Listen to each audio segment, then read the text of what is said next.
Assalamualaikum warahmatullahi wabarakatuh. Bismillahirrahmanirrahim. Alhamdulillahirabbil alamin. Assalatu wassalamu ala asrafil anbiya wal mursalin sayyidina wa maulana Muhammadin. Rabbi shrahli sadri wa yassirli amri wahlul 'uqdatam min lisani yafqahu qawli. Shadaqallahul azim. Amma ba'du. Bapak Ibu, saudara-saudaraku dimanapun Anda berada. Pada hari ini kami akan bagikan sebuah ilmu dari Allah. Mudah-mudahan walaupun sedikit ini nanti akan bisa bermanfaat bagi kita semuanya. Bapak Ibu, hadirin yang kami hormati,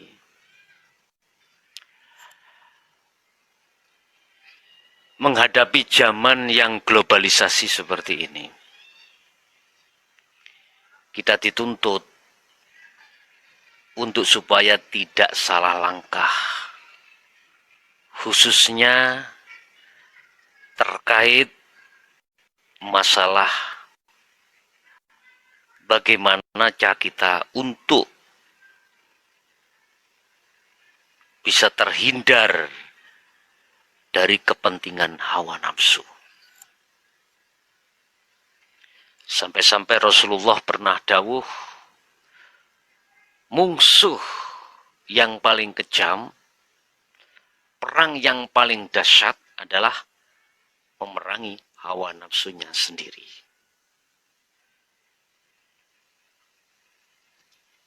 Kalimat ini sudah diketahui oleh banyak umat, khususnya umat Islam. Cuman banyak yang tidak paham nafsu yang bagaimana yang harus kita perangi, sementara kita tiap saat dan waktu terjebak di dalamnya. Tema kali ini adalah jangan sampai kau memakai pakaiannya Allah. Jangan sampai di dalam hati saudara itu duduk di taholi. Sebuah pengakuan dalam hati kalau datangnya itu dari kita sebagai manusia. Padahal hakikatnya di dalam hati kita itu percaya atau tidak percaya semua apapun yang berkenaan dengan masalah sekecil apapun, di situ ada pengendalinya, yaitu Allah Subhanahu wa Ta'ala. Mengapa hati kita tidak bisa masuk di situ? Ini loh persoalannya. Saudara-saudaraku dimanapun Anda berada, kita dihadapkan oleh Allah tentang masalah syahwatut dunia. Kesenangan-kesenangan hati terhadap selain Allah. Kita dihadapkan oleh Allah tentang masalah istri, suami, anak, harta benda, kebutuhan apapun, kemewahan duniawi. Tapi di detik-detik itu, di sela-sela itu Allah mengatakan anibudullaha wajtanibut tagut. Arahkan hatimu untuk terhadap Allah. Dan belakangilah tagut-tagut itu, berhala-berhala itu. Bapak Ibu, kita di dalam hati ada rasa untuk mengakui apa yang terjadi itu dari hati kita. Itu bentuk kalau kita merampas baju-baju Allah. Contoh saya, ketika bertausiah atau memberikan satu ilmu sedikit ilmu ini di dalam hati saya, muncul keakuannya Stevenson. Itu bentuk saya telah merampas HI memakai baju Allah. Mestinya di dalam hati saya harus ada rasa pengakuan bahwasanya itu datangnya hanya dari Sang yang hidup, yaitu Allah Subhanahu wa Ta'ala, Tuhan yang Maha Esa. Bapak Ibu, mengapa seringkali kita terjebak di dalam itu dan akhirnya pengakuan hamba akan selalu muncul?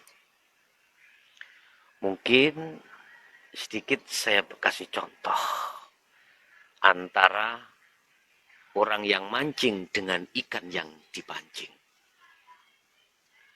Kita memancing pasti membuat satu alat, yang alat itu nanti akan dipergunakan untuk mengangkat dan mengambil ikan itu. Taruh aja kail.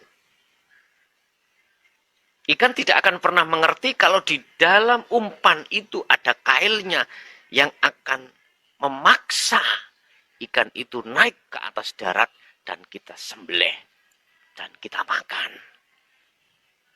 Karena apa? Jawabannya satu. Karena ikan nggak pernah sekolah.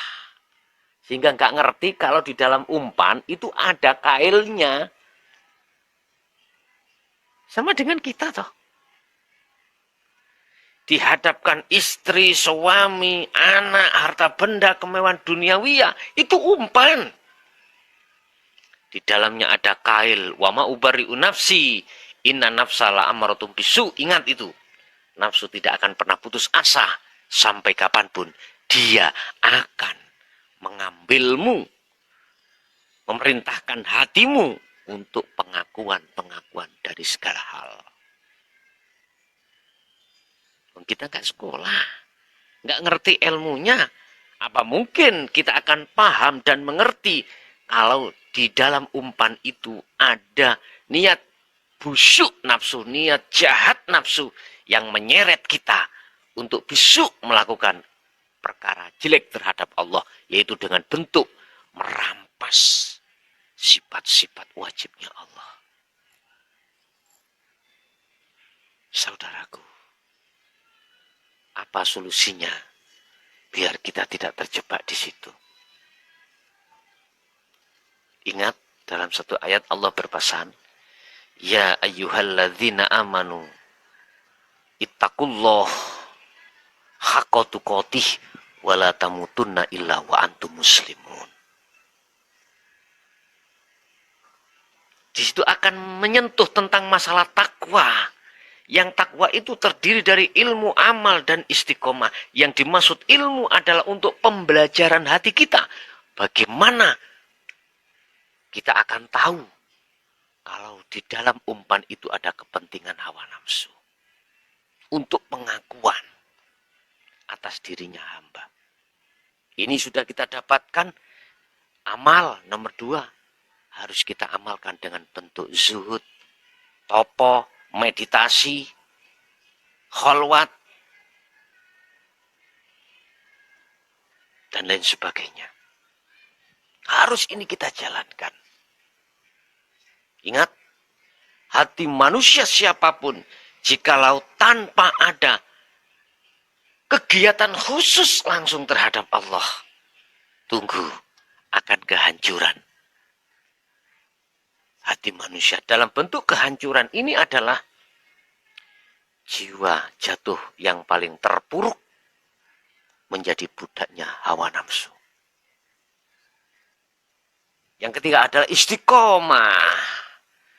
Itu kita lakukan dengan kontinu setiap saat dan waktu, tidak mengenal waktu, tidak mengenal masalah.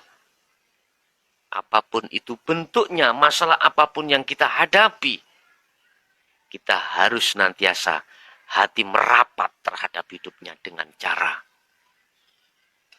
Rasakanlah di dalam hatimu bahwasanya semua apa masalah, semua apa perkara, di situ ada Allah.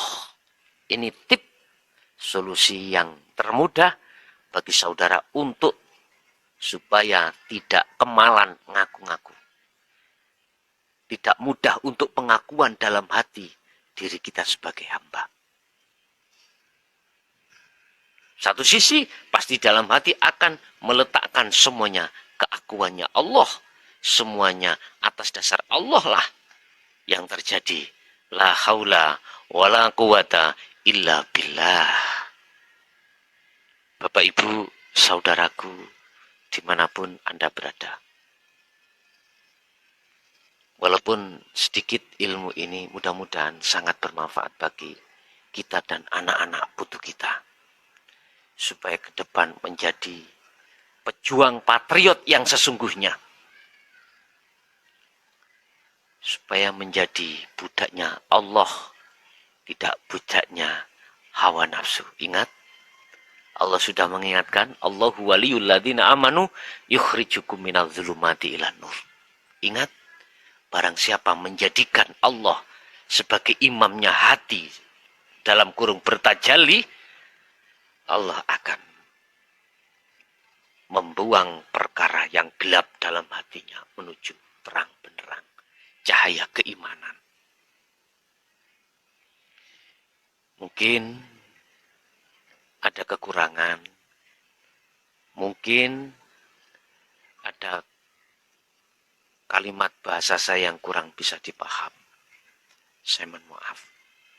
Akhirul kalam. Assalamualaikum warahmatullahi wabarakatuh.